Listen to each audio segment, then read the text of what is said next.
Welcome to Ghostmire, where every night a new horror story drags you deeper than the last. Before anything else, hit subscribe right now. If you miss even one night, you'll miss the piece that connects all these stories into something far darker. Comment below where you're watching from and what time it is. I want to know exactly who's awake inside the dark with us, and listen carefully. This story has something hidden, a moment so disturbing, so unexpected that most people don't recognize it until the very end. If you leave early, you'll never know what really happened. So stay with me, all the way to the final second. Story number 1, the Trans-Canada Witness. Marcus Bellamy had been driving the Trans-Canada Highway for 16 years, hauling freight between Winnipeg and Thunder Bay. He knew every rest stop, every dangerous curve, every place where black ice formed in October. On November 3, 2019, he thought he knew what to expect from the 700-kilometer stretch of Ontario wilderness. He was wrong. The call came at 11:47 p.m.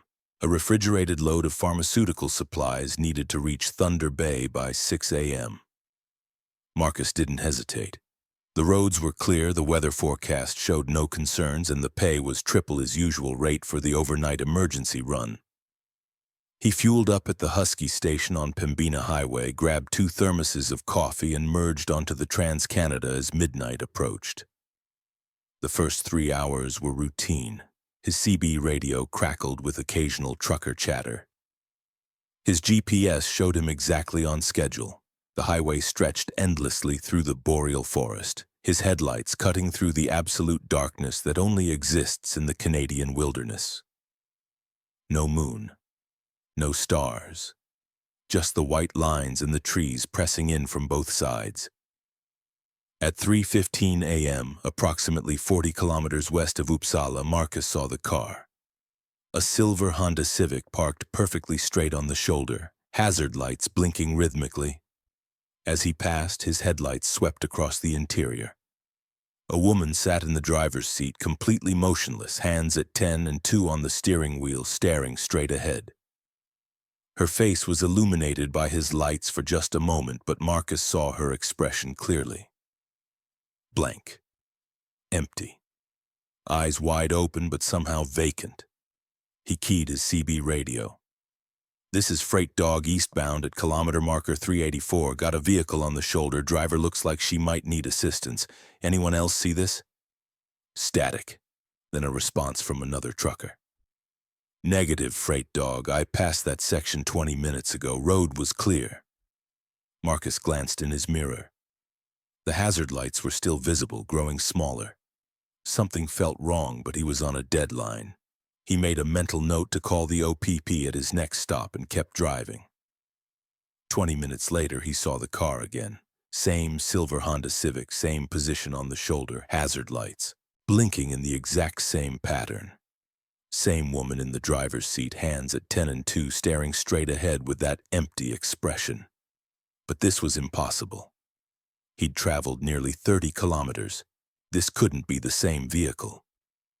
Marcus grabbed his CB. "This is Freight Dog. I'm seeing that silver Civic again. This doesn't make sense. It's the same car, same woman, but I'm 30 clicks past where I saw her before." No response, not even static. His CB had gone completely silent. He checked his GPS. The screen flickered, then showed his location as somewhere he'd passed 40 minutes ago. Then it corrected itself, showing him further ahead than he should be. The numbers were jumping, unstable, impossible. The third time he saw the car, he was certain he'd gone mad. Same car, same woman, same blank expression. But now she was closer to the road, her face turned slightly toward him as he passed. Her eyes followed his truck. Marcus felt his chest tighten. The temperature in his cab had dropped noticeably. His breath came out in visible puffs. He pushed the accelerator down, his speedometer climbing to 120 kilometers per hour. The highway blurred.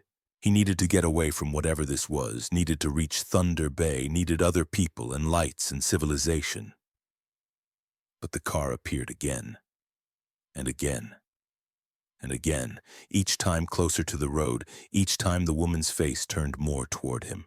Each time her expression seemed less blank and more deliberately focused. On the seventh sighting, the woman's mouth was open as if screaming, though Marcus heard nothing through his closed windows and over his engine noise. His dashboard clock had stopped at 3:47 a.m. His GPS showed him in 3 different locations simultaneously. The odometer was spinning backward. Marcus realized with growing horror that he'd been driving for what felt like hours. But time had become meaningless. The forest on both sides of the highway looked identical, as if he were traveling through the same section of road in an endless loop. On what might have been the 15th sighting, Marcus couldn't be sure anymore. The car was no longer on the shoulder. It was on the road facing him, headlights blazing. He swerved violently, his trailer jackknifing, tires screaming. The Honda should have been obliterated by the impact, but there was no impact. His truck passed through empty air. The car was gone. Marcus found himself parked on the shoulder, engine running, hands gripping the wheel at 10 and 2. His GPS showed 6:23 a.m. He was parked 2 kilometers outside Thunder Bay. His odometer showed he'd traveled exactly 704 kilometers. His delivery time logged as 6:19 a.m. 4 minutes ago. There were 3 hours and 8 minutes missing from his memory. He delivered the load without incident. He told no one about what happened. But 2 weeks later, he heard about another trucker on the same route who'd reported seeing a silver Honda with a model woman staring straight ahead. That trucker's GPS had malfunctioned for several hours. He'd arrived at his destination with no memory of the drive and 3 hours missing. Marcus sold his truck in December 2019. He works at a warehouse in Winnipeg now, day shifts only. He never drives the Trans-Canada at night. And when he closes his eyes, he sometimes sees that blank face staring, hands at 10 and 2, waiting on the endless highway for the next witness. Story number 2, the Whitehorse Frequency. Denise Kwan had worked as a radio operator for Northern Communications Limited in Whitehorse, Yukon for 8 years. Her job was monitoring emergency frequencies across the territory's vast wilderness, coordinating communications between bush pilots, mining operations, and isolated communities. She was accustomed to strange radio phenomena, atmospheric interference, solar flares causing disruptions. But nothing prepared her for what she heard on January 18, 2021. Her shift began at midnight, as always. The communications center was a small concrete building on the outskirts of Whitehorse, surrounded by spruce forest and accessible only by a winding gravel road. Denise was alone, the only operator on the night shift. The winter darkness at that latitude was absolute and oppressive. Temperatures outside hovered at -38 Celsius. Inside, the equipment hummed steadily, dozens of frequencies scrolling across her monitors. At 2:34 a.m., a signal appeared on frequency 156-800 MHz, the Marine Emergency Channel. This was unusual because Whitehorse was over 500 kilometers from the nearest ocean. Denise put on her headset and listened. At first, she heard only static, but underneath it, there was something else. A voice. Distorted, barely audible, speaking in what sounded like English. But the words were reversed, played backward. She recorded the transmission and played it forward. The voice became clear, a man's voice, calm but urgent. "This is the MV Klondike requesting assistance. We are taking on water. Position is 60 degrees north, 135 degrees west. 8 crew members aboard. Repeat, this is the MV Klondike requesting assistance." Denise felt ice run down her spine. The MV Klondike was a historical sternwheeler permanently docked as a museum ship in downtown Whitehorse. It hadn't been operational since 1955, and the coordinates given were impossible, placing the vessel in the middle of the Yukon wilderness, nowhere near navigable water. She checked her equipment. Everything was functioning normally. She responded on the frequency. "This is Northern Communications Whitehorse. MV Klondike, please verify your position and status." The response came immediately. Still in that backward-playing audio she had to reverse to understand. Rapidly taking on water. Engine room flooded, crew abandoning to lifeboats. Water temperature approximately 2 degrees. Estimate 15 minutes before we go under. Denise's training took over. She contacted the RCMP, the Coast Guard, even though it made no sense. She gave them the coordinates. They told her there was nothing there but frozen forest. No water, no vessel. But the transmission continued, growing more desperate. She could hear other voices in the background now, men shouting, the sound of rushing water, metal groaning. At 3:01 a.m. the transmission changed.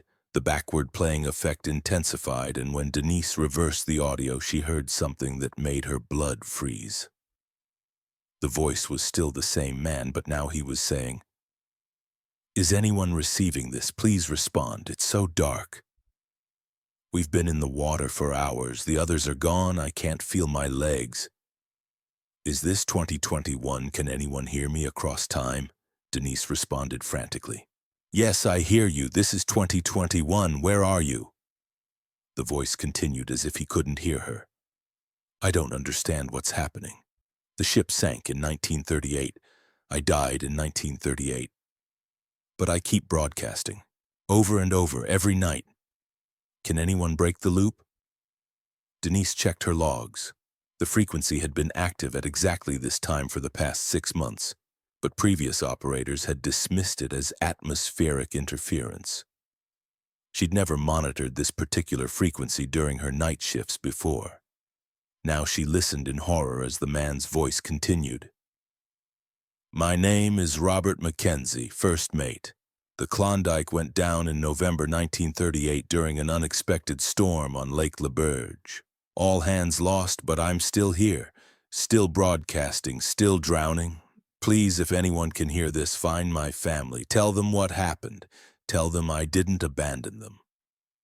Denise frantically searched historical records on her computer. There was no record of the MV Klondike sinking in 1938.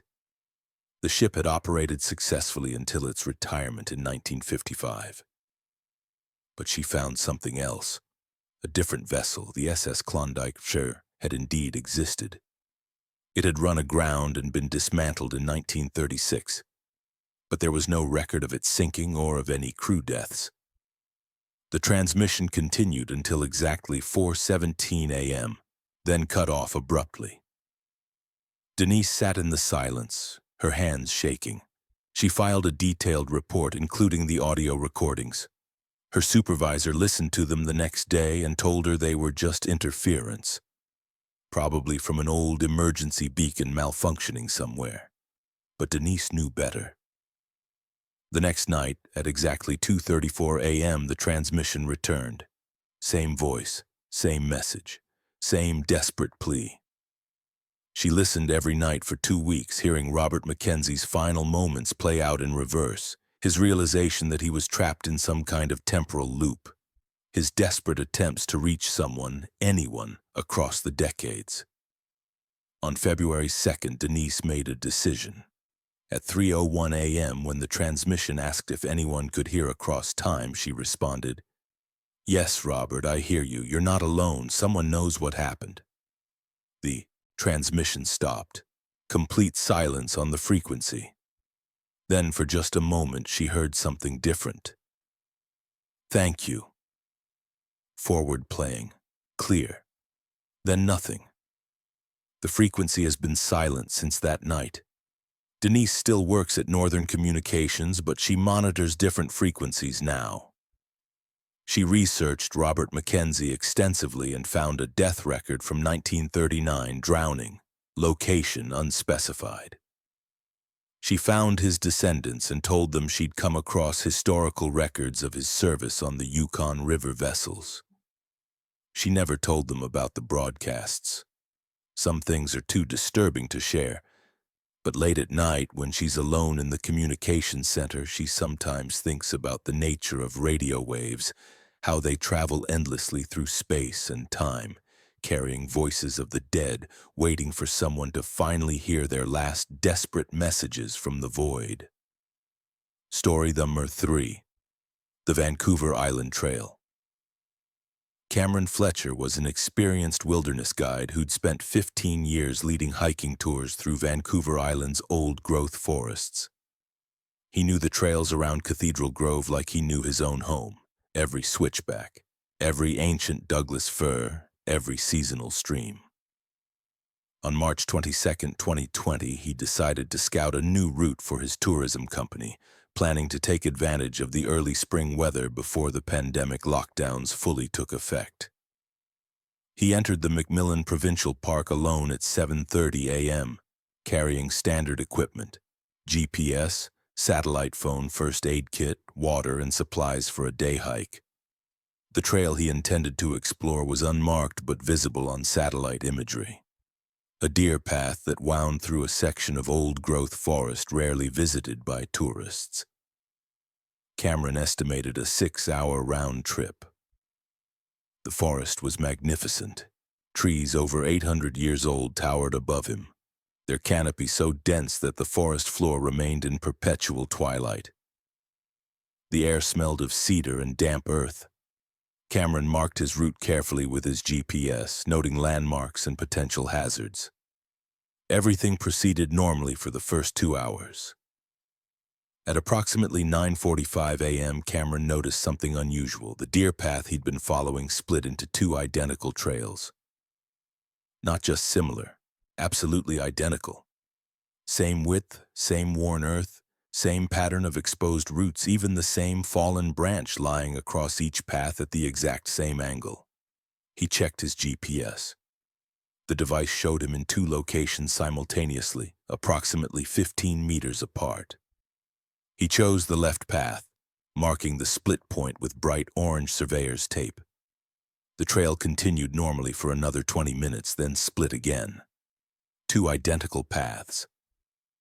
His GPS flickered, showing multiple position markers.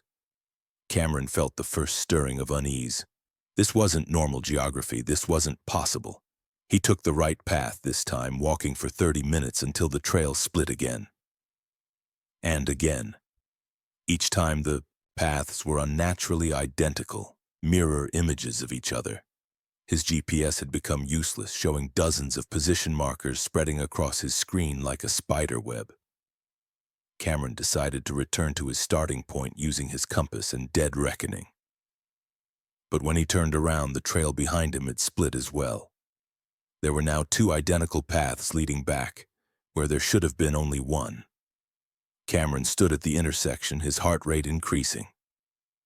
He pulled out his satellite phone to call for assistance. No signal. Impossible. He'd checked it that morning and had full connectivity. He chose a return path at random and walked for an hour, expecting to recognize landmarks. But the forest looked the same in every direction. The ancient trees were identical, the patterns of ferns and moss repeated with unnatural precision. It was as if the forest had become a fractal, endlessly copying itself. Cameron came to another split, then another. The trails multiplied around him like branches of a tree, each one perfectly identical to the last. He began marking his choices with surveyor's tape, but after the 7th split, he found himself back at an intersection he'd marked earlier. Except his orange tape was now on the opposite tree, on the opposite side of the path, as if reflected in a mirror. Panic set in. Cameron started running, taking splits at random, desperate to find any variation, any clue that would lead him out. But the forest only multiplied. The trails diverged endlessly. He ran for hours, his lungs burning until he collapsed against one of the massive Douglas firs, gasping. That's when he saw the others, figures standing on adjacent trails, visible through gaps in the trees. At first, Cameron thought they were other hikers, but as his eyes adjusted, he realized with creeping horror that they were him. Dozens of Cameron Fletchers standing at different trail intersections, all looking around in confusion, all wearing the same clothes, all carrying the same backpack. Some were closer, some more distant, but all were exact copies. He called out. They called out simultaneously, their voices overlapping in a dissonant echo. He raised his hand. They raised their hands. He took a step forward. They stepped forward. Cameron backed away slowly, his mind rejecting what his eyes were showing him. This wasn't possible. This violated every law of physics he understood. As dusk approached, Cameron noticed something worse. Some of the other versions of himself looked wrong, subtly decayed. One had skin that looked dried and weathered, as if he'd been in the forest for months rather than hours. Another moved with jerky, unnatural motions like a video with missing frames. A third stood perfectly still, but his eyes followed Cameron with an awareness that suggested he'd been there much longer and knew something Cameron didn't. Cameron ran again, not caring which trails he took, just desperate to escape the multiplying versions of himself. He ran until darkness fell completely, then huddled at the base of a tree, shaking, waiting for dawn. When light finally filtered through the canopy, Cameron made a decision. Instead of running, he sat perfectly still. He waited. Hours passed. The forest remained unchanging, timeless. And then gradually he noticed something. One trail looked slightly different, not identical. One exposed root was a centimeter thicker. One fern frond was oriented at a slightly different angle. He took that path. It led to another split, and again, one option was subtly imperfect. Cameron followed the imperfections, moving slowly, carefully, choosing each divergent path that showed the slightest deviation from perfect symmetry. It took 6 hours of painstaking observation, but finally the trails began to feel different. The trees became individuals again rather than copies. The GPS flickered to life, showing a single coherent position. Cameron emerged from the forest at 8:20 p.m., 24 hours after he'd entered. His truck was where he'd left it. His satellite phone suddenly showed full signal and 17 missed calls from his wife. According to his GPS log, he'd traveled 63 kilometers despite never being more than 5 kilometers from the parking area in a straight line. He drove home and said nothing. The next day, park rangers found his orange surveyor's tape at multiple locations throughout the forest, including places Cameron insisted he'd never been. Some of the tape was weathered, as if it had been there for months. One piece was found at the top of a 200-foot Douglas fir, though Cameron had never climbed a tree during his hike. Cameron closed his tourism company in April 2020, citing the pandemic. But he never went back to Cathedral Grove. Sometimes, late at night, he looks at the GPS data from that day and sees the impossible web of trails his device recorded. Paths that cross and recross themselves in ways that shouldn't exist in three-dimensional space. And sometimes, in his dreams, he's still there, standing at an infinite intersection, watching countless versions of himself make different choices, each one leading deeper into a forest that multiplies endlessly, each tree an identical copy, each path a mirror, each reflection leading to another reflection. Forever. Story Number 4, The Churchill Station. Olivia Beaumont worked as a meteorologist at the Churchill Northern Studies Center in Manitoba, monitoring weather patterns and conducting climate research in one of Canada's most remote locations. The posting was isolated. Churchill was accessible only by plane or train, surrounded by tundra and polar bear territory. Olivia had been stationed there for 14 months when the incident occurred in February 2018. The research station housed 12 personnel during winter months, but a severe blizzard had stranded most of the team in Winnipeg. On February 9th, only Olivia and 2 maintenance workers remained at the facility. The storm intensified overnight, with wind speeds reaching 90 kilometers per hour and temperatures dropping to -42 Celsius with the wind chill. Standard winter conditions for Churchill, nothing unusual. At 11:34 p.m., Olivia was reviewing atmospheric data when she noticed an anomaly. The barometric pressure readings from the external sensors had spiked dramatically within 30 seconds, then dropped just as quickly, forming a pattern that shouldn't exist naturally. She checked the equipment logs, suspecting a malfunction, but the sensors showed as functional. Then her computer screen flickered. The weather monitoring software glitched, and for just a moment, the display showed data from a different date. February 9th, 2019, exactly 1 year in the future. Olivia blinked, and the display returned to normal. She rubbed her eyes, attributing it to fatigue and the strain of extended isolation. At midnight, the power fluctuated. The lights dimmed, brightened, then settled. Olivia walked down the corridor to check the generator room, standard procedure during electrical irregularities. The hallway felt wrong. The fluorescent lights cast shadows at angles that didn't match their positions. The temperature had dropped noticeably, her breath forming thick clouds. She found the maintenance workers, Daniel and Marcus, standing in the generator room staring at the equipment. Neither turned when she entered. "Everything okay?" Olivia asked. They didn't respond. She moved closer and saw that their eyes were unfocused, distant, as if they were looking at something far away despite facing the concrete wall. "Daniel." "Marcus?" She touched Daniel's shoulder. He jerked violently as if waking from a trance and stumbled backward. His face was pale, confused. "What time is it?" he asked. Olivia told him it was just after midnight. He shook his head insistently. "No. What year is it?" Marcus slowly turned, and Olivia saw tears frozen on his cheeks. "We were somewhere else," he whispered. "We were here, but it wasn't now. The station was empty, abandoned, equipment rusted, like no one had been here for decades." Olivia felt a chill unrelated to the temperature.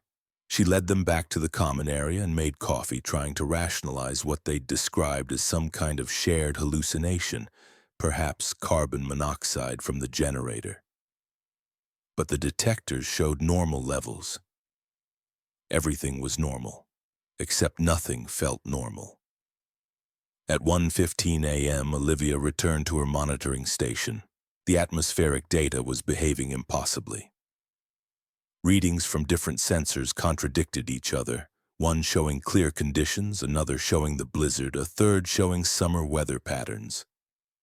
The timestamps on the data files were scrambled, showing dates from the past and future mixed randomly. She tried to radio the main facility in Winnipeg. The radio worked, but the voice that responded wasn't the night operator she knew. It was her own voice, older, exhausted, saying, "Churchill Station, this is Churchill Station. If anyone can hear this transmission, the facility was evacuated in 2019. Something happened here. Something that makes time unstable. If you're receiving this in the past, leave. Leave before midnight on February 9th. Don't let it loop." The transmission cut off. Olivia sat frozen, staring at the radio. That was her voice. She was certain, but aged, desperate, broadcasting from a future that shouldn't be accessible. The temperature in the station continued to drop despite the heating system running at full capacity. Frost formed on interior walls. Olivia found Daniel and Marcus again. They looked different, older. Daniel had gray in his hair that hadn't been there an hour ago. Marcus moved stiffly like his joints ached with age. "How long have we been here?" Marcus asked. "I remember arriving yesterday, but I also remember weeks, months, years." All at once, Olivia checked her phone. The date showed February 9th, 2018, but when she opened her photo gallery, there were images she didn't remember taking. Pictures of the station in various states of decay. Pictures of herself, progressively older, standing in the same locations. One photo showed her gray-haired and hollow-eyed, holding a handwritten sign that read, "Loop number 47, still can't break free. Time is broken here." The station's clocks had stopped, every single one frozen at different times. Olivia's watch continued ticking, but when she looked away and looked back, the hands had moved backward. She was aging and de-aging simultaneously, her perception splintering across multiple timelines. At what her watch claimed was 3:00 a.m., Olivia made a decision. She gathered Daniel and Marcus, explained her theory that something about the atmospheric conditions, the specific combination of electromagnetic activity and extreme cold, had created a temporal anomaly centered on the station. They needed to leave, physically distance themselves from whatever was happening. But the doors wouldn't open, not locked. They opened inward slightly, then seemed to hit an invisible barrier, as if the space beyond no longer existed. Through the windows, the blizzard raged, but the snow didn't move. Each flake was frozen in mid-air, suspended, a still photograph of a storm. They were trapped in a moment that had detached from normal time. Hours passed that might have been seconds or days. Olivia watched herself age in the bathroom mirror, her reflection showing gray hair, then brown again, then gray, cycling through decades. She saw Daniel and Marcus in the hallway, but there were multiple versions of them, different ages occupying the same space, transparent ghosts of potential timelines. Olivia returned to her monitoring equipment and noticed something crucial. The atmospheric anomaly that started everything showed a specific pattern, a mathematical relationship between the pressure readings and electromagnetic activity. It was cyclical, repeating every 7 hours and 43 minutes. If she was correct, the loop would reset or possibly release them at the completion of the cycle. She marked the time, 7:17 a.m. by her watch, though all other timepieces remained frozen. She gathered Daniel and Marcus in the common area and made them wait. The aging effects intensified as the cycle approached its peak. Olivia felt her bones ache, her vision blur, her memories fragmenting across multiple timelines. She'd lived this moment before. She'd lived years in this station. She'd died here.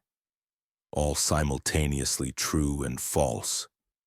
At exactly 7:17 a.m., reality snapped back. The clocks restarted, the temperature normalized. The windows showed the blizzard moving naturally. The date on Olivia's computer showed February 10th, 2018, 8 hours after the anomaly had begun. Her phone gallery contained only normal photos. Daniel and Marcus looked their correct ages, but Olivia knew something had permanently changed. She filed a meteorological report noting unusual atmospheric conditions, but said nothing about the temporal effects. When the rest of the team returned after the storm, Olivia requested an immediate transfer. She cited personal reasons and left Churchill in March 2018. She never explained what happened that night, but she kept certain pieces of evidence. A photograph from her phone that showed her aged self with the loop number 47 sign, which somehow survived the timeline reset. A recording of her own future voice warning her to leave. Proof that she'd experienced something impossible. The Churchill Northern Studies Center remains operational. Researchers still work there, monitoring weather and climate. But Olivia learned that 3 previous meteorologists had requested sudden transfers from the same posting, all citing personal reasons, all leaving within weeks of February 9th in different years. Time, Olivia came to understand, is not as linear as we believe. Under specific conditions in specific locations, it can loop, fragment, and fold back on itself. And once you've experienced being unstuck in time, once you've lived multiple timelines simultaneously, once you've aged decades in a single night, you can never quite trust that the moment you're experiencing is the only one, or that it's moving forward rather than endlessly repeating. She works in Toronto now in a windowless office, tracking weather patterns remotely. She never returns to Churchill, and every February 9th she stays home, away from work, avoiding any possibility that the loop might find her again, that time might remember her and pull her back into that frozen moment where past, present, and future existed simultaneously, where she aged and de-aged, died and lived, trapped forever in the station where time broke and never fully healed. Story Number 5. The Alberta Badlands Dig. Professor Adrian Chen was a paleontologist from the University of Alberta, specializing in late Cretaceous period fossils. He'd spent summers excavating sites in the Alberta Badlands for 12 years, uncovering hadrosaur bones, turtle shells, and crocodilian remains. The dig site near Drumheller was remote but well documented, located on provincial crown land with proper permits. In July 2017, his team of 6 graduate students had been working the site for 3 weeks when they uncovered something that shouldn't exist. The discovery occurred on July 19th during routine excavation of a promising bone bed. Adrian's student, Rebecca Winters, was carefully removing sediment when her brush hit something metallic. Not fossilized bone, actual metal. She called Adrian over immediately. Together, they carefully exposed the object, a stainless steel hammer, modern design buried in rock layers dated to 75 million years ago. Adrian's first assumption was contamination. Someone from a previous dig season had lost a tool and sediment had shifted, making it appear older than it was. But as they excavated further, that explanation collapsed. The hammer was embedded in the undisturbed mudstone matrix, surrounded by hadrosaur bones that were unquestionably authentic Cretaceous fossils. The rock had never been disturbed. The hammer had been there for millions of years, which was impossible. They documented everything: photographs, measurements, stratigraphic context. Adrian bagged the hammer as evidence, intending to have it analyzed for contamination or modern intrusion. But that night, at their camp 5 kilometers from the dig site, things became disturbing. At 2:30 a.m., Adrian woke to the sound of digging. He emerged from his tent to find Rebecca standing at the edge of camp, using a shovel to excavate a hole in the modern soil. Her movements were mechanical, repetitive, her eyes open but unseeing. He approached carefully and touched her shoulder. She gasped, dropping the shovel, completely unaware of what she'd been doing or how she'd gotten there. In the hole she'd dug, approximately 1 meter deep, they found another object: a smartphone. Modern design, recognizable as an iPhone, but corroded and damaged, the screen shattered. It was buried in undisturbed soil that had been compacted for decades at minimum. Rebecca started crying, insisting she'd seen someone at the dig site earlier that day. A person who shouldn't have been there, wearing clothing that looked wrong, standing among the ancient bones. The next day, 3 more students reported seeing figures at the dig site during their shifts. Translucent people moving through the excavation area, sometimes crouching as if examining the fossils, sometimes walking past without acknowledging the modern researchers. One student captured video on his phone. The footage showed the dig site, but overlaid with semi-transparent images of the same location in different time periods, sometimes showing the Cretaceous landscape with living dinosaurs visible in the distance, sometimes showing the site as it appeared in different decades, equipment and clothing styles changing in flickers. Adrian should have shut down the dig. Every scientific protocol demanded it, but his curiosity overrode his caution. They continued excavating the bone bed, and within 3 days they'd uncovered 17 more impossible objects. A wristwatch dated 1983, a digital camera, a water bottle with French labeling from 2009, a corroded laptop, all embedded in 75-million-year-old rock, all positioned among genuine Cretaceous fossils, all impossible. The students became increasingly disturbed. They reported dreams of standing in the Badlands but seeing multiple time periods overlaid simultaneously. They described waking up with dirt under their fingernails and no memory of digging. 2 students found modern photographs of themselves at the dig site among their equipment. Photographs they didn't remember taking, showing them aged and weathered, as if taken decades in the future. On July 26th, the situation escalated. Adrian was excavating alone during the afternoon, the students having returned to camp for a break. He uncovered a human skull. Not ancient, not fossilized, modern, recent, with dental work visible in the jaw.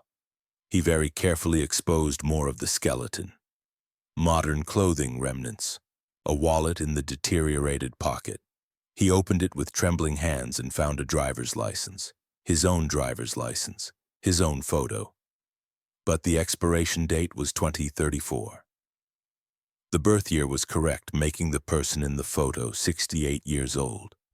Adrian Chen looking at his own skull, 17 years dead, buried in 75-million-year-old rock. He sat back, his mind refusing to process what he was seeing. This wasn't possible.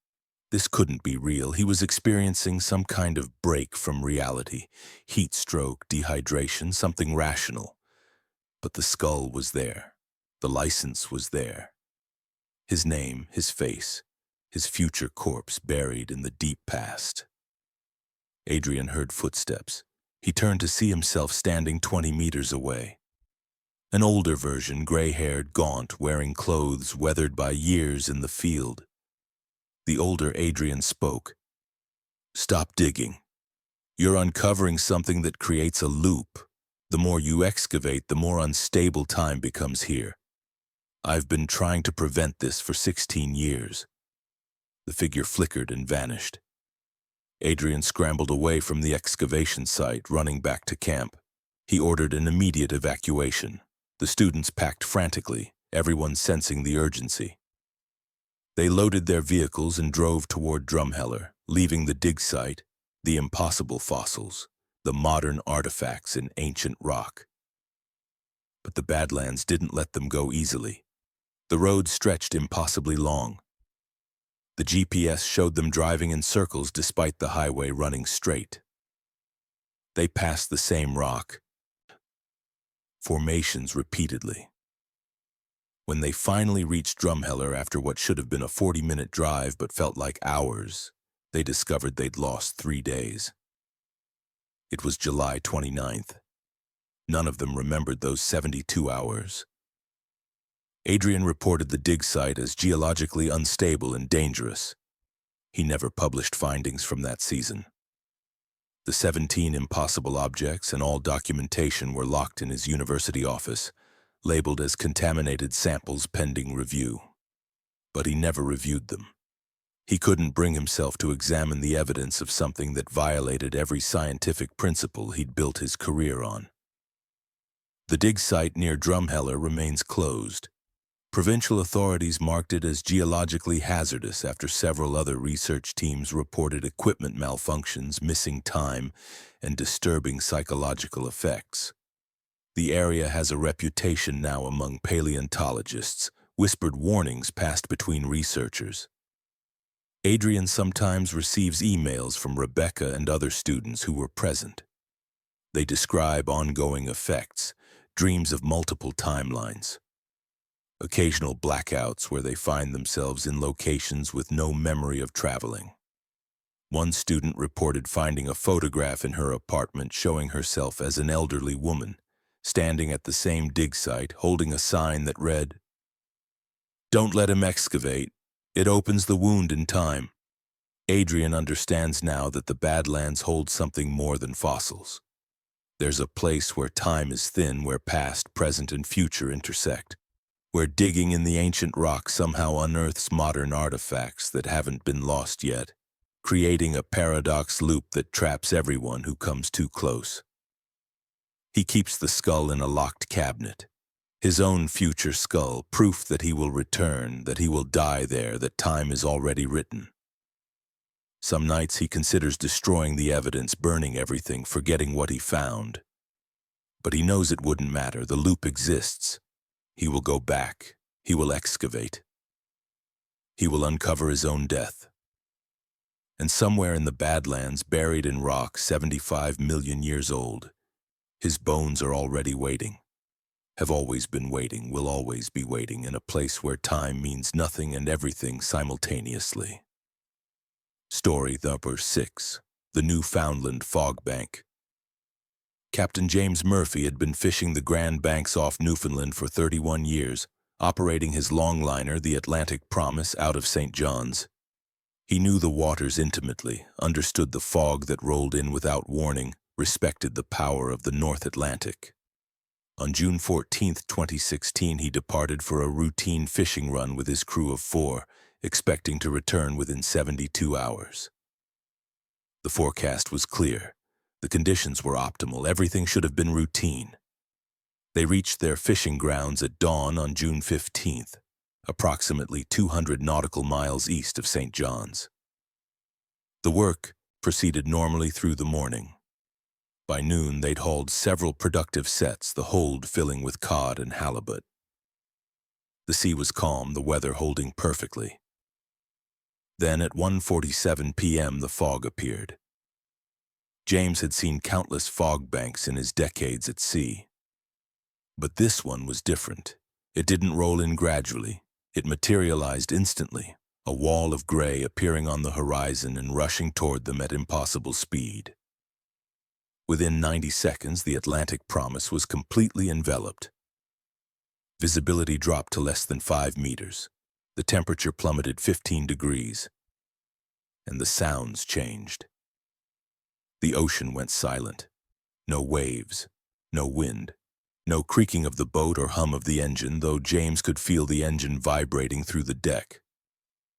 It was as if the fog had absorbed all sound, creating a void of absolute quiet that pressed against his eardrums. His crew stood frozen, looking at each other with expressions of instinctive fear. James checked his instruments. The GPS showed their position as normal, but the radar screen was blank, not showing fog, showing nothing, empty. As if the Atlantic Promise existed in an infinite void with no other matter around it. The depth sounder flickered between reading normal depth and showing no bottom, as if the ocean beneath them had vanished. His first mate, Patrick O'Brien, pointed off the starboard side. Through the fog, barely visible, was another vessel. A fishing boat, old design, wooden hull, moving parallel to them about 30 meters away. James tried the radio. "Unidentified vessel off our starboard. This is the Atlantic Promise. Do you copy?" The radio emitted only static. But through the fog, James could see figures moving on the other boat's deck. They were hauling nets in, working mechanically, wearing oilskins and gear that looked decades out of date. One of the figures turned and looked directly at James. The man's face was gray, lifeless, his eyes empty holes. He raised one hand in a slow, deliberate wave. The fog shifted and the vessel vanished. But almost immediately another boat appeared, this one more modern, a steel trawler. It was capsized, floating upside down, the hull slowly sinking. James could hear screaming now, piercing through the unnatural silence, men's voices calling for help. He ordered Patrick to prepare the rescue boat, but before they could launch, that vessel also vanished into the fog. More boats appeared, dozens of them. Fishing vessels from different eras, some sailing ships from centuries past, some modern trawlers, all in various states of distress. Some were burning, some were listing badly.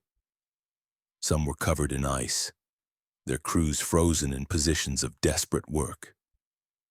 Every vessel was clearly in the process of dying, and every crew was unaware or unable to acknowledge the Atlantic Promise. James realized with creeping horror that they were witnessing the phantom replay of every boat that had been lost in these waters. The fog had become a kind of temporal archive, showing the final moments of vessels and crews claimed by the North Atlantic over centuries. And the Atlantic Promise was trapped inside it. His youngest crew member, Tyler Santos, began screaming. He was staring at his hands, which were becoming translucent, semi-solid. James looked down at his own hands and saw the same effect. They were all becoming ghosts, fading into the fog, becoming part of the archive of lost ships. The Atlantic Promise was dying, and they were dying with it. and once the transformation completed, they would exist forever in this gray void, replaying their final moments for any future vessel that got trapped in the fog bank. James ran to the helm and opened the throttle fully, steering blind through the fog. The engine roared, but the boat didn't feel like it was moving. The same phantom vessels kept appearing around them, cycling through their deaths. James saw his own boat among them now, the Atlantic Promise capsized and sinking, his crew floating face down in the water. He was witnessing his own future death, the death that was about to happen, the death that had already happened in whatever twisted timeline the fog had created. Patrick collapsed on the deck, aged rapidly, his hair turning gray, his face wrinkling, then reversing, becoming young again, cycling through his lifespan in seconds. Tyler was weeping, saying he could remember drowning, remember freezing to death, remember burning, remember every death the fog had ever collected. The fog was downloading centuries of trauma directly into their minds. James made a desperate decision. He shut down the engine completely. If the fog fed on the dying energy of vessels in distress, perhaps removing that energy would make them invisible to it. The Atlantic Promise went completely silent, dead in the water. The crew lay on the deck, barely moving, trying to suppress every vital sign, every indication of life. For hours they lay motionless. The phantom vessels continued to appear and vanish around them. The fog remained thick and absolute. James lost track of time. It could have been hours or days or years. His mind kept showing him memories that weren't his. Drowning in ice water, being crushed by shifting cargo, dying slowly of hypothermia, hundreds of different deaths from hundreds of different sailors. Then gradually the fog began to thin. Real sound returned, waves, wind, the creaking of their boat. The temperature rose. The phantom vessels faded. By sunset, the fog had dissipated completely, and the Atlantic Promise sat alone on a calm sea under clear sky. James checked the GPS. They were 300 nautical miles northwest of their original position, though the engine had been off for the entire duration. They'd traveled through space without moving. The date display showed June 18th, 3 days gone. None of them remembered anything beyond those first hours in the fog. They returned to St. John's in silence. The crew told no one what they'd experienced. James filed a standard weather report noting heavy fog and navigation difficulties. But all 5 men carried scars from that day. Tyler left fishing entirely, taking a job at a cannery on shore. Patrick had nightmares of drowning for years. James sold the Atlantic Promise 6 months later, but the fog bank remains. Other vessels have reported similar experiences. Sudden, impossible fog appearing without warning. Phantom ships visible through the gray, lost time, displaced positions. The coordinates vary, but it's always in the same general region of the Grand Banks. Fishermen know about it now, though they rarely speak of it openly. They call it the Gray Bank, and experienced captains avoid the area entirely. James retired from fishing in 2018. He lives in St. John's now in a house with windows facing west, away from the ocean. He won't look at the water anymore. Because sometimes when fog rolls into the harbor, he sees shapes moving through it. Wooden ships, burning trawlers, capsized vessels with crews frozen in their final moments.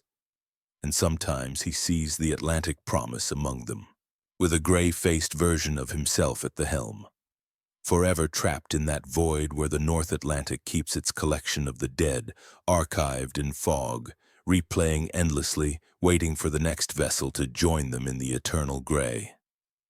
Story number 7, the Ontario Highway 11 Convoy. Marcus Delacroix had been a long-haul trucker for 19 years, regularly running routes between Toronto and the mining communities of northern Ontario. Highway 11 was familiar territory. 7-10 kilometers of mostly empty road passing through boreal forest and small towns. On October 8, 2019, he was hauling mining equipment northbound, scheduled to reach Cochrane by midnight. The drive should have been routine. It wasn't. He departed Toronto at 3 p.m., the highway clear, weather forecast showing no concerns. Marcus had loaded an audiobook for the long drive and settled into the comfortable rhythm of highway miles. The first 4 hours passed without incident. Traffic was light, typical for a weekday evening. As dusk fell, Marcus found himself in the stretch between North Bay and Temagami. Dense forest on both sides, no other vehicles visible in either direction. At 8:34 p.m., his CB radio crackled to life. Southbound traffic, be advised, there's a slow-moving convoy heading north on 11. Approximately 30 vehicles moving below speed limit, hazards flashing. Exercise caution. Marcus acknowledged the warning and reduced his speed slightly. 10 minutes later, he saw lights ahead. A line of vehicles, hazard lights blinking in synchronized rhythm, moving at approximately 60 kilometers per hour in the northbound lane. Marcus slowed further and approached carefully. As he got closer, he could see the convoy clearly in his headlights. 30 vehicles, all identical. White passenger. Vans, same make and model, same year, all in perfect condition. No visible identifying marks, no company logos, no license plates. They moved in perfect formation, exactly the same distance apart, hazard lights flashing in absolute synchronization. Marcus felt an immediate sense of wrongness. This wasn't normal convoy behavior. This was too precise, too coordinated, too identical. He tried to pass, accelerating into the southbound lane, but as he pulled alongside the convoy, the vans matched his speed exactly. He accelerated further, they accelerated, he slowed, they slowed. It was impossible for 30 vehicles to move with such perfect coordination.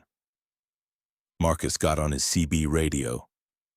Anyone else seeing this convoy? White vans, moving weird? No response. His radio produced only static. Marcus looked at the van he was pacing. The windows were tinted completely black. He couldn't see the driver. He accelerated hard, his engine roaring, speedometer climbing past 120 kilometers per hour. The vans kept pace effortlessly, maintaining their perfect formation, their synchronized hazard lights never varying in rhythm. After 5 minutes of this impossible chase, Marcus gave up and fell back behind the convoy. His heart was racing, his hands gripping the wheel too tightly. The vans immediately slowed back to 60 kilometers per hour. Marcus maintained his distance, trying to rationalize what he was experiencing. Some kind of automated convoy technology, military vehicles, government testing. Anything but what his instincts were screaming. This was not normal, not natural, not right. The convoy continued north for 30 kilometers. Then simultaneously, all 30 vans activated their turn signals and took an exit for a logging road. Marcus knew that road. It led nowhere, just 20 kilometers into the forest before ending at an abandoned logging camp. He watched the vans disappear into the trees, their taillights vanishing in perfect sequence. Marcus drove past the exit, his entire body tense. 5 kilometers further north, he saw something that made him slam on his brakes. The convoy was ahead of him again. 30 white vans, identical formation, synchronized hazards, driving north at 60 kilometers per hour. But he'd just watched them exit. They couldn't be here. It was impossible. His CB radio came alive again, but the voice that came through wasn't human. It was synthesized, mechanical, speaking in a monotone. Marcus Delacroix, truck number Ontario 475-8822. You have witnessed the convoy. Continue driving. Do not stop. Do not deviate from Highway 11. Do not attempt to contact authorities. Continue north. Marcus's blood went cold. How did they know his name? His truck number? He grabbed his cell phone to call the OPP. No signal. The phone showed full bars, but every call immediately failed. His truck's satellite communication system was dead. He was completely isolated on the empty highway with 30 identical vehicles that shouldn't exist. The convoy maintained position ahead of him for another hour. Marcus followed, too frightened to attempt passing again, too uncertain to stop. His fuel gauge showed half full, enough to reach Cochrane, but he realized with growing dread that the convoy was leading him somewhere specific. They were shepherding him north. At 10:47 p.m. near the town of Engelhart, all 30 vans simultaneously turned off the highway onto another side road. Marcus drove past, watching in his mirrors. The vans disappeared into the forest. He continued north, accelerating, desperate to reach Cochrane and other people in safety. But 5 kilometers later, the convoy reappeared. Still ahead. Still perfect. Still impossible. Marcus started crying, overwhelmed by the psychological pressure of the situation. The vans were hurting him, controlling his movement, appearing and disappearing at will, always ahead, always watching. The mechanical voice returned on his CB. Marcus Delacroix, you will deliver your cargo to the coordinates we provide. Deviation will not be tolerated. You have been selected for service. Marcus screamed into the CB. What the hell are you? What do you want? No response. The convoy continued its steady pace northward. Marcus considered crashing his truck deliberately, stopping whatever this was, but the thought of being stranded on the highway with those vans filled him with primal terror. He drove on, following the convoy like a prisoner in a moving cell. At 11:52 p.m., approaching Cochrane, the convoy took an exit Marcus had never noticed before. There was a sign, but the letters were wrong, symbols he didn't recognize. The mechanical voice commanded, "Follow." Marcus took the exit. The road led into dense forest, poorly maintained, narrow. The convoy moved steadily ahead. After 10 kilometers, they emerged into a clearing Marcus had never seen. Lights blazed from a facility that shouldn't exist. A massive structure of concrete and steel surrounded by high fences, completely invisible from the highway. Dozens more white vans were parked in perfect rows. The convoy stopped. Marcus stopped behind them. For 30 seconds, nothing happened. Then all 30 vans opened their doors simultaneously. Nothing emerged. The vehicles were empty. Completely empty, no drivers, no passengers, just empty white vans that had been moving, accelerating, turning, responding, all on their own. Marcus threw his truck into reverse, tires screaming. He raced backward down the narrow road, not caring about control, just desperate to escape. He reached the highway, turned south, and drove at maximum speed back toward North Bay, not stopping until he reached a populated area with witnesses and lights and other people. He abandoned his truck at a rest stop and called his dispatcher. He told them he was sick, emergency, couldn't complete the delivery. He took a Greyhound bus back to Toronto and quit his job the next day. The mining equipment never reached Cochrane. The company tried to track the truck, but GPS showed it had gone off-route into an area that didn't exist on any map. Marcus never drove Highway 11 again, but other truckers started reporting similar experiences. White van convoys moving in perfect formation. Mechanical voices on CB radios. Side roads that led to impossible facilities. The stories were consistent enough that experienced drivers began avoiding certain stretches of the highway at night. In 2021, a satellite imagery analyst posted online about an anomaly he'd discovered near Cochrane. A massive structure visible in satellite photos but not marked on any map, surrounded by hundreds of white vehicles arranged in perfect geometric patterns. The post was deleted within hours. The analyst's account was suspended. But screenshots circulated among trucking communities, confirmation that something existed in the Ontario wilderness. Something that used white vans as scouts or collectors. Something that selected certain drivers for unknown purposes.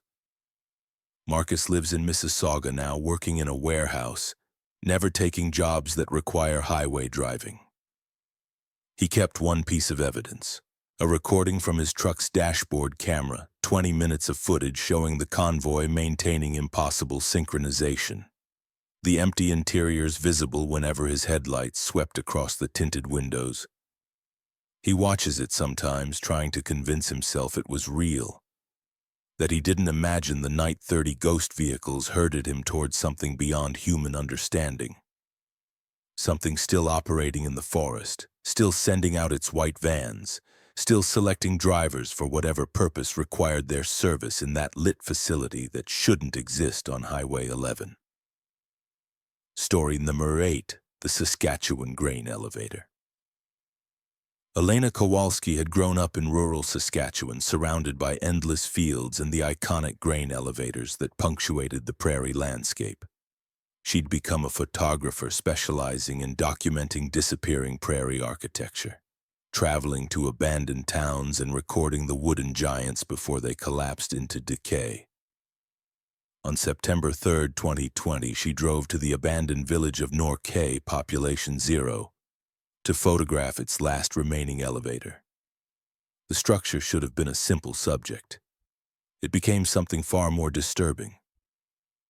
Elena arrived at 2:00 p.m., the September sun bright and hot, casting sharp shadows across the empty town site.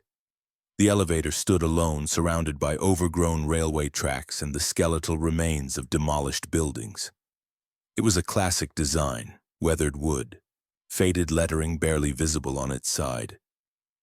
Elena parked her truck and began shooting, working methodically through different angles and lighting conditions. At 3:30 p.m., she decided to photograph the interior. The elevator's door hung open, revealing darkness inside. Elena hesitated. Abandoned elevators were dangerous, unstable, full of rotten floors and weakened structures. But she'd photographed dozens of similar buildings safely. She activated her headlamp, checked her equipment, and entered. The interior was as expected. Dust thick in the air, old machinery rusting, wooden floors dangerously weak. Elena stayed near the walls where structural support was strongest, shooting toward the center where light fell through gaps in the walls.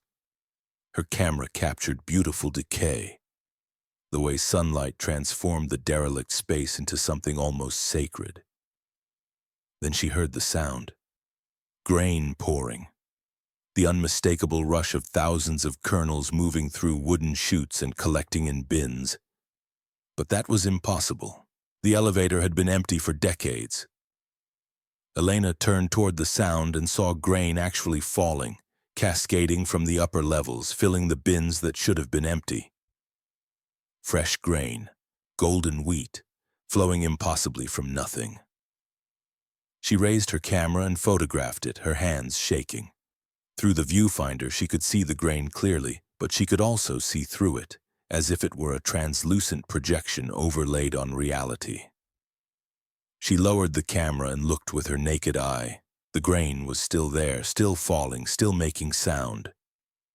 Elena backed toward the door, her instincts screaming to leave. But as she moved, she noticed figures. Men working in the elevator, operating machinery, moving bags of grain, climbing ladders. Translucent, ghostly, but detailed and specific. They wore clothing from decades past, their movements purposeful and routine. They didn't acknowledge Elena's presence, going about their work as if she didn't exist. She stumbled out into the sunlight, gasping. Her camera showed 247 photos taken. She reviewed them on her screen and felt her skin crawl. The photos showed the workers, clear, detailed images of men who shouldn't be there. But more disturbing were the timestamps. The photos showed times ranging across 40 years, 1981, 1993, 2005, 2017, all intermixed with her actual September 2020 photos. Her camera had somehow photographed multiple time periods simultaneously. Elena got in her truck, intending to leave immediately. But as she started the engine, she saw movement in her rearview mirror. The town behind her was no longer abandoned. Buildings stood intact. Vehicles moved on the streets. People walked the sidewalks. Norquay was alive again, thriving, existing in the past while she sat in the present. She looked forward through her windshield. The town was abandoned as it should be. Looked in the mirror again, alive and populated. Elena's mind struggled to reconcile the contradiction. She was sitting at a boundary between timelines, simultaneously seeing the present and the past. Against every rational instinct, Elena grabbed her camera and got out of the truck. She walked down the main street, looking forward at abandoned ruins, looking in windows and reflective surfaces to see the same buildings intact and occupied. The effect was dizzying, nauseating. Her perception was splitting, her brain receiving two entirely different visual inputs depending on whether she looked directly or at reflections. She entered what had been the general store, now just an empty shell with a collapsed roof. But in every reflective surface, a piece of broken glass, a puddle of water, the screen of her camera, she saw the store as it had been in its prime. Shelves stocked with goods, a cashier at the counter, customers shopping. And they could see her. The reflections showed people staring at her, pointing, looking frightened. In their timeline, a strange woman in modern clothing had materialized in their store, flickering in and out of visibility. Elena ran back to her truck, threw her equipment inside, and drove away from U.s.A at high speed. In her rearview mirror, the town flickered between abandoned and thriving, multiple decades of its history playing simultaneously. Only when she'd driven 30 kilometers did the effect stop, reality stabilizing into the normal present. She returned home to Saskatoon and reviewed all 247 photos. They showed a complete timeline of the grain elevator in the town, from its construction through its peak operation, through its gradual abandonment, all captured in a single afternoon. Some photos showed herself taken from angles where she hadn't positioned her camera, showing her moving through different eras of the town's history. Most disturbing were the final photos. Images her camera had captured after she'd left the elevator. These showed the building's future, collapsed completely, but also showed it rebuilt and operating again, and showed it transformed into something else entirely, a structure of impossible geometry, no longer a grain elevator but some kind of temporal archive, a building that existed in all time periods simultaneously. A monument to the past that had become unstuck from linear chronology. Elena tried to sell the photos to magazines, newspapers, anyone interested in abandoned prairies. But people dismissed them as digital manipulation, skilled Photoshop work. No one believed the images were genuine. She stopped trying to explain and locked the files away. But the experience changed her. She began seeing temporal overlays everywhere. Old buildings would flicker, showing their past selves. Empty lots would briefly display structures that had been demolished decades ago. She'd see translucent people from different eras walking streets, going about routines from years or decades past, ghost impressions of all the lives that had happened in each location. Saskatchewan is full of abandoned towns, empty elevators, structures decaying across the endless prairie. Elena understands now that some of these places remember. They retain impressions of their active years, and under specific conditions, those impressions become visible, accessible, real. The grain elevator in U.s.A wasn't just an abandoned building. It was a temporal lens, a place where the boundary between past and present had worn thin enough to see through, to cross through, to become lost within. She never returned to U.s.A. Satellite imagery shows the elevator collapsed completely in 2021. But Elena has photos proving it still stands in 1995, still operates in 2008, still processes grain in multiple timelines. She has images of herself standing in its shadow across 4 decades simultaneously. Proof that time in certain places isn't a river flowing forward but a pool where past, present, and future exist together. visible to anyone unfortunate enough to look at the right angle and see all of history happening at once on the empty Canadian prairie.